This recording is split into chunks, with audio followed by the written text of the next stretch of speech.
Good evening to everyone.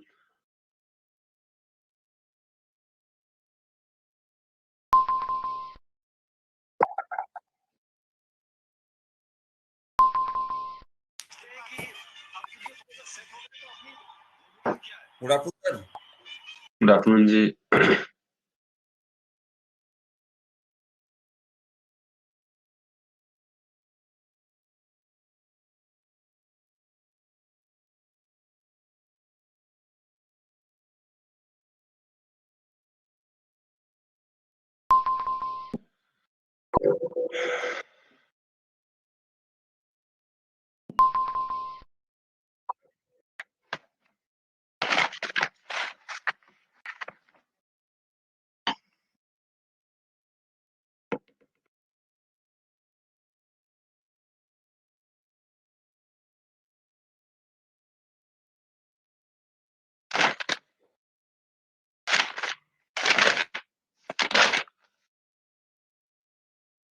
चलिए शुरू करते हैं. नेक्स्ट जो हमारी सोइल थी वो है लैटराइट सोइल.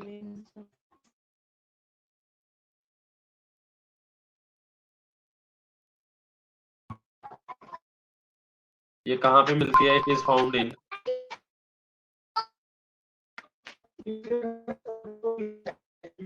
माइक ऑफ करिए मधु जी और मनप्रीत कौर जी.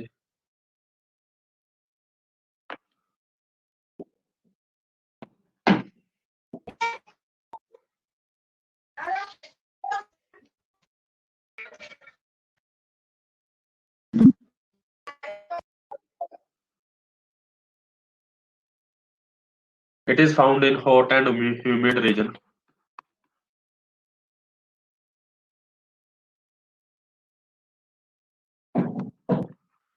ये कहाँ पे मिलती है? जहाँ पे हॉट भी हो और ह्यूमिडिटी भी हो वहां पे मिलती है सोइल. ठीक है.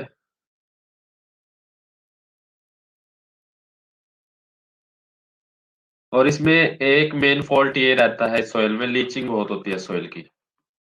लीचिंग लीचिंग क्या होता है? washing away washing away of the upper layer of soil. upper layer of soil is और जो अपर लेयर है वो सोइल की क्या हो जाती है? वॉश अवे हो जाती है. यानी पानी के कारण, बारिश के कारण क्या होता है, जो ऊपरी सतह होती है मिट्टी की वो बहकर आगे चली जाती है, जिससे क्या होता है, उसको क्या कहते हैं हम? Is called leaching.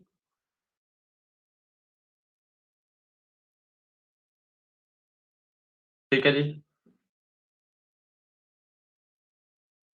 This soil is highly acidic.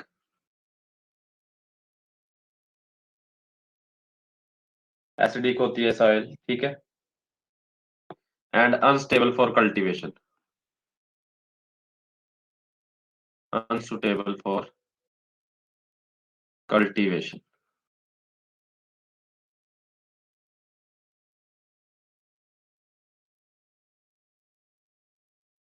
ये कहाँ पे पाई जाती है? छोटा नागपुर प्लेटू में.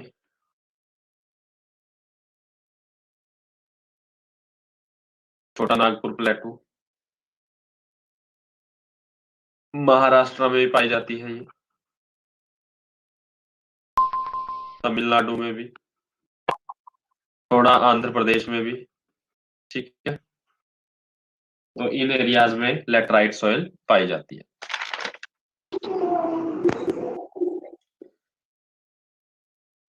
चलिए, ये तो थी कुछ इंपॉर्टेंट सॉइल्स. अब बात करते हैं एग्रीकल्चर ऑफ इंडिया.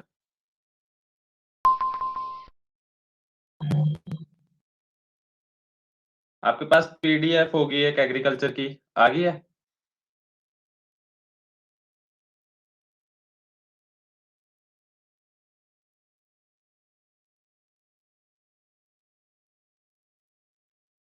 चलो कोई बात. Agriculture of India. अलग अलग तरह से प्रैक्टिस किया जाता है एग्रीकल्चर इंडिया में। तो अलग अलग तरह की फार्मिंग है इंट्रोड्यूस की हुई इंडिया में। तो सबसे पहले अगर मैं फार्मिंग की बात करूं, एक फार्मिंग का नाम है वो क्लास सबसिस्टेंस। क्लास चालू करून ब्रो मेरी मेरी आवाज नहीं आ रही है क्या सही? दो खाली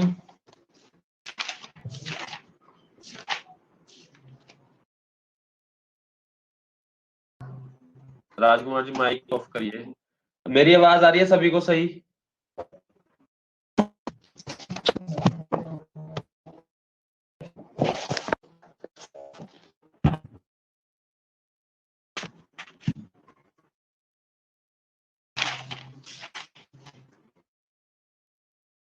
ठीक है।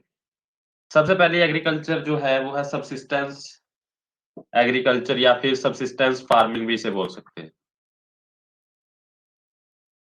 दो खालियां वाचो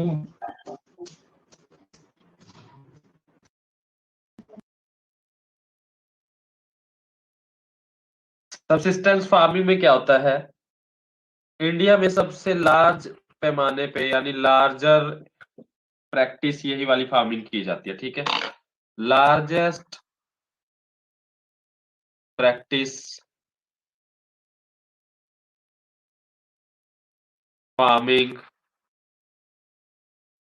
इन इंडिया, यानी ऑल ओवर इंडिया में सबसे ज्यादा ये वाली खेती की जाती है जिसका नाम है सबसिस्टेंस एग्रीकल्चर या फिर सबसिस्टेंस फार्मिंग, ठीक है। इसमें होता क्या है, जो भी खेती करने वाला व्यक्ति होता है उसके पास बहुत ही लिमिटेड सी जमीन होती है, उसपे थोड़ा सा एरिया होता है, ठीक है। और वहां पे वो क्या उगाता है, सिर्फ वही चीजें उगाता है जो उसको कंज्यूम करनी है, जैसे चावल उगा लिए, थोड़े से गेहूं उगा ली, कोई थोड़ी बहुत सब्जी उगा ली, ठीक है। यानी कि सिर्फ वो जो क्रॉप रेज करेगा, इस पे जो भी फसल उगाएगा वो किस लिए उगाएगा, अपने लिए और अपनी फैमिली के लिए उगाएगा, नॉट फॉर द सेलिंग, बेचने के लिए नहीं लगाता, ठीक है। और बहुत ही प्रिमिटिव टूल्स यूज करता है इसमें एग्रीकल्चर के लिए, जैसे आजकल तो हमारे पास ट्रैक्टर भी है ना, लेकिन इसमें उसके पास कोई भी सुविधा नहीं होगी, ठीक है, सिंपली हल से वो करेगा, ठीक है। तो प्रिमिटिव टूल्स होंगे बहुत ही, जो पुराने टाइम के होंगे, सिंपल, ठीक है। और इलेक्ट्रिसिटी की सुविधा नहीं होगी, ट्यूबवेल वगैरह भी नहीं होगा आसपास, अगर नदी हुई तो ठीक है, नहीं तो कहाँ से ले लेगा, या तो फिर बारिश से होगी, ठीक है। बारिश से पानी की जरूरत पूरी होगी, ठीक है। तो लिखिए a small and scattered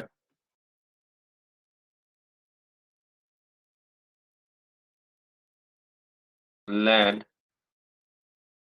holding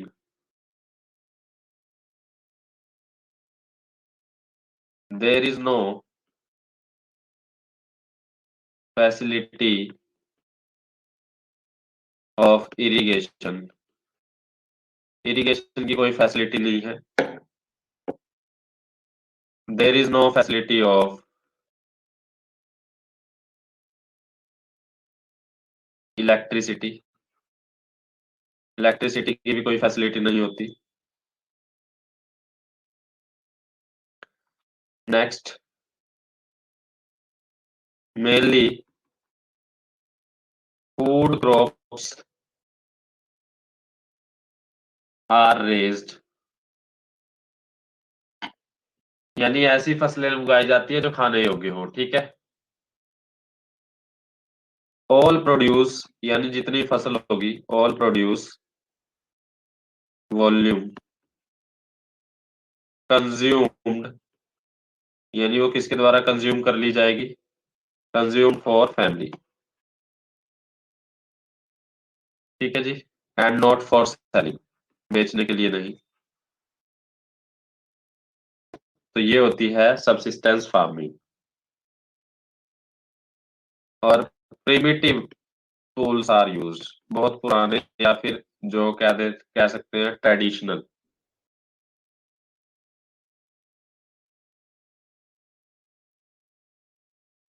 ठीक है। नेक्स्ट जो हमारी फार्मिंग है,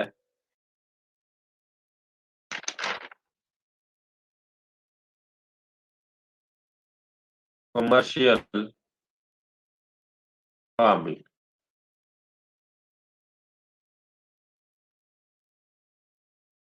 कॉमर्शियल फार्मिंग बेसिकली क्या होता है इसमें कि होता ही क्या है, सबसिस्टेंस फार्मिंग ही है, लेकिन इसमें फार्मर क्या करता है, साफ पता लग रहा है कॉमर्शियल से, फॉर सेलिंग पर्पस, बेचने के उद्देश्य से क्रॉप इज रेज्ड, है ना, क्रॉप उगाई जाती है। तो यानी कि हम कह सकते हैं यहाँ पे सिर्फ फूड क्रॉप ही वो रेज नहीं करेगा, और भी बहुत कुछ वो कर सकता है रेज, ठीक है। जैसे शुगर केन, गन्ना उगा सकता है, गन्ना खा तो सकते नहीं ना इतना, ठीक है। तो वो बहुत सारी क्या कर सकता है, फसलें उगा सकता है इसमें। तो इसमें फैसिलिटी ऑफ इरिगेशन भी होगी, फैसिलिटी ऑफ इरिगेशन, ठीक है। एंड इलेक्ट्रिसिटी भी होगी, फैसिलिटी, इलेक्ट्रिसिटी की भी फैसिलिटी यहाँ पे प्रोवाइड होगी, ठीक है जी। अब बात करते हैं थर्ड नंबर पे, बहुत ही इंपॉर्टेंट है, इसको जितने स्टार दिए जाए फार्मिंग को, बड़ी इंपॉर्टेंट है ये। इसको बोलते हैं शिफ्टिंग फार्मिंग।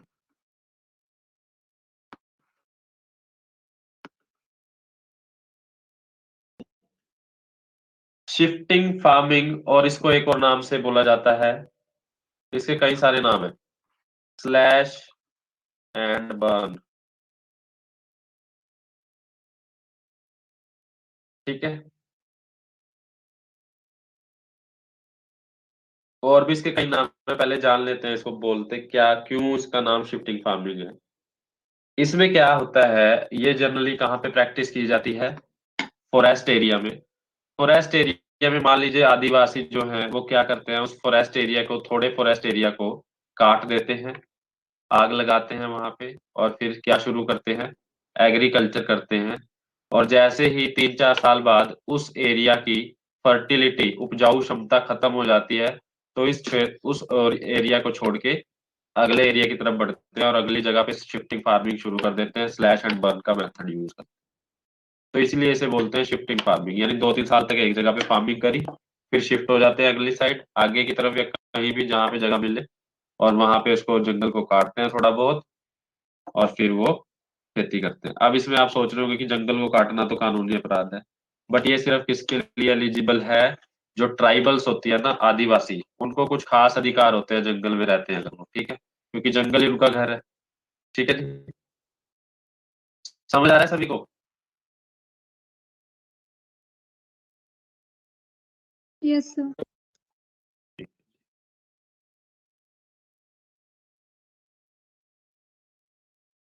ठीक है, it is practiced in forest area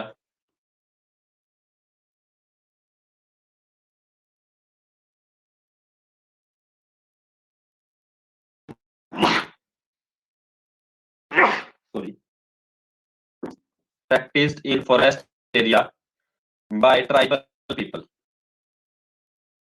यानी आदिवासियों द्वारा, ठीक है।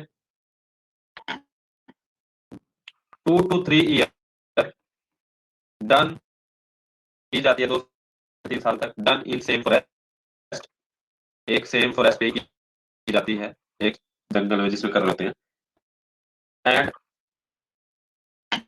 Then another area is chosen, फिर 2-3 साल बाद अगला नेक्स्ट एरिया चुन लिया जाता है, तो ऐसे ही ये चलता रहता है, ठीक है।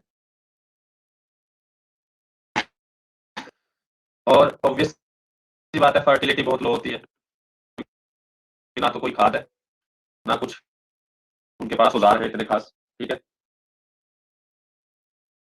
खाने पीने की चीजें उगाते हैं बेसिकली अपनी, और ये एक प्रिमिटिव टाइप ऑफ फार्मिंग है। प्रिमिटिव मतलब traditional form of farming,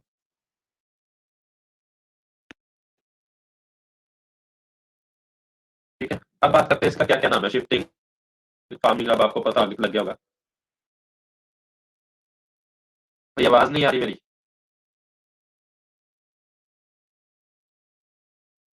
clear नहीं है सर। सर आज आवाज क्लियर नहीं आ रही सर। एक मिनट।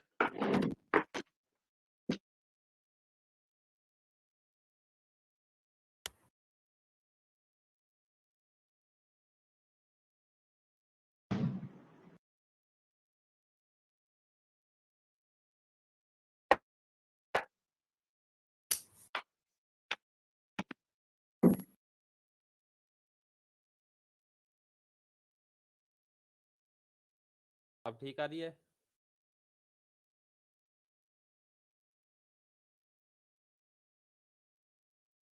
अब आ रही है आवाज? हाँ जी सर। अब ठीक है? हाँ जी हाँ सर जी, क्लियर है। हाँ जी ठीक।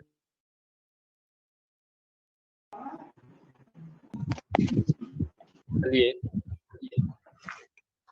अब इसको इंडिया में भी डिफरेंट डिफरेंट नाम से बुलाया जाता है।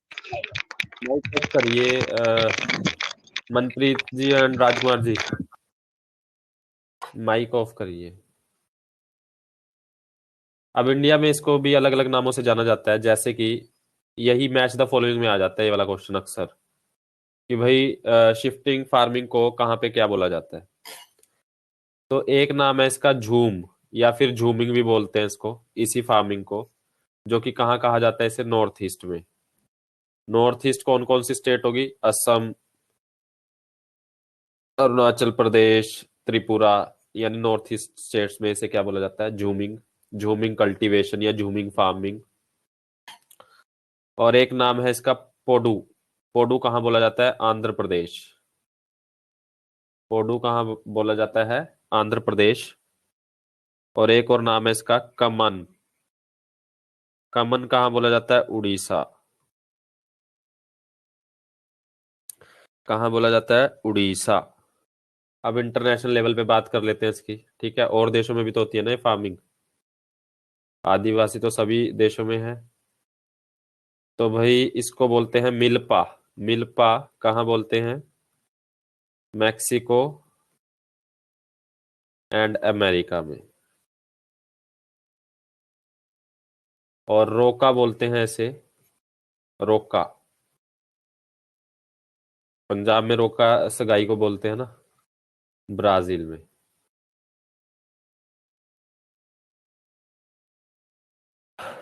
ठीक है जी, तो ये इसके कुछ नाम है। और तवी, तवी बोलते हैं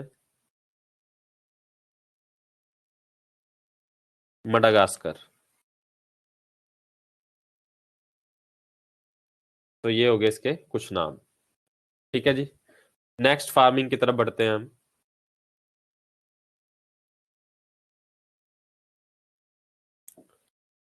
प्लांटेशन फार्मिंग।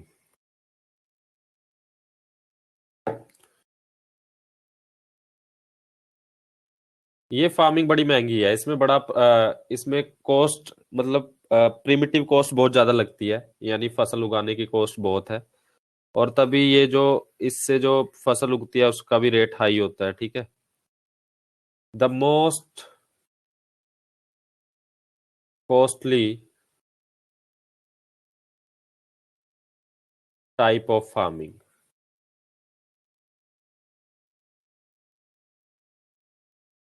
ठीक है जी,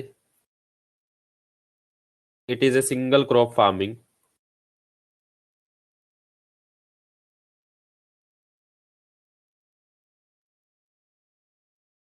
और किस किस की फार्मिंग की जाती है इसमें?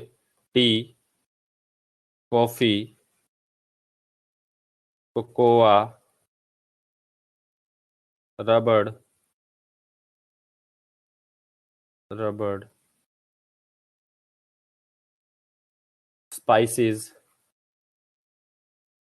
और कैश्यू नट्स।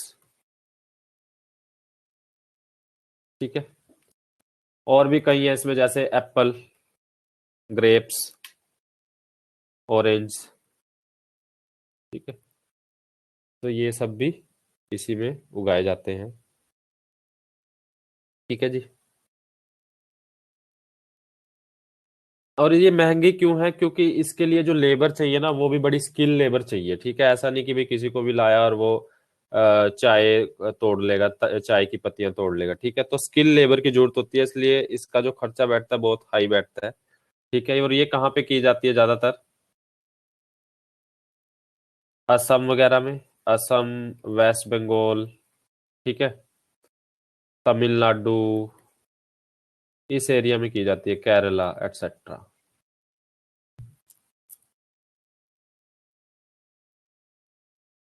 नेक्स्ट जो हमारी फार्मिंग है, आपको मैं नोट्स भेजूंगा पीडीएफ, ठीक है? वो भी पढ़ना, बड़े इंपॉर्टेंट है वो। एग्रीकल्चर से रिलेटेड है। इंटेंसिव फार्मिंग, इंटेंसिव फार्मिंग क्या होता है? अब देखिए हरियाणा और पंजाब में क्या है, लैंड का एरिया खत्म होता जा रहा है, ठीक है, बंटवारे के कारण, ठीक है। 2 एकड़ थी, फिर अगली अगली जो जनरेशन है उस पर 1 एकड़ रहेगी, उससे अगली आधी एकड़, ठीक है। तो इंटेंसिव फार्मिंग में क्या होता है बेसिकली, जो इल्ड है ना, इल्ड को हम क्या करते हैं, रेज करते हैं, यानी जो पैदावार है उसको बढ़ाते हैं। तो इसको लिख लीजिए, raising yield from a particular land is known as intensive farming। और ये कहाँ कहाँ की जाती है? पंजाब, हरियाणा और UP. Punjab, Haryana, UP.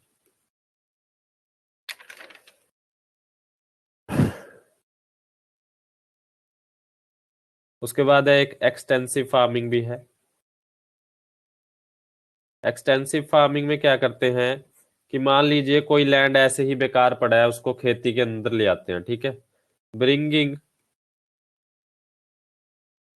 More and more area under the agriculture, agriculture के under more and more area लेके आना, ठीक है। उसको क्या बोलते हैं? Extensive farming.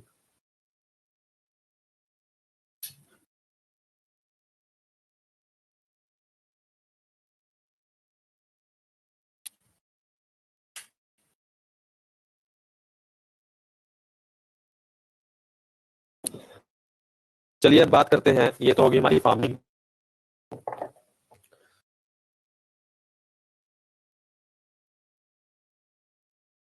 क्रॉप सीजन,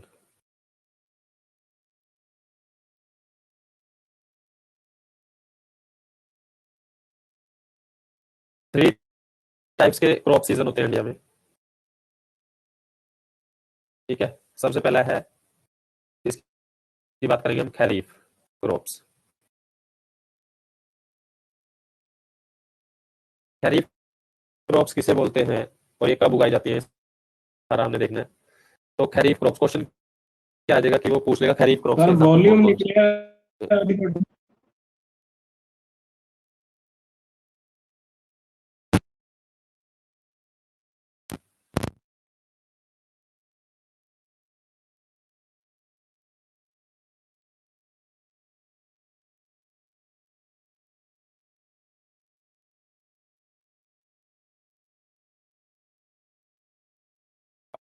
अब आवाज आ रही है साहब? नहीं सर। एक मिनट में एक बार दोबारा देखता हूँ।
आवाज आ रही है अभी?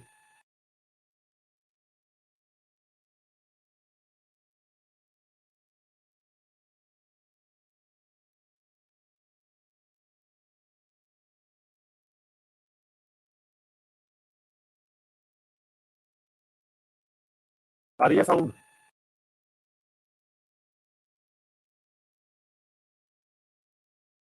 सर क्लियर शिफ्टिंग नहीं है। में स्पीड स्पीड बहुत तेज है।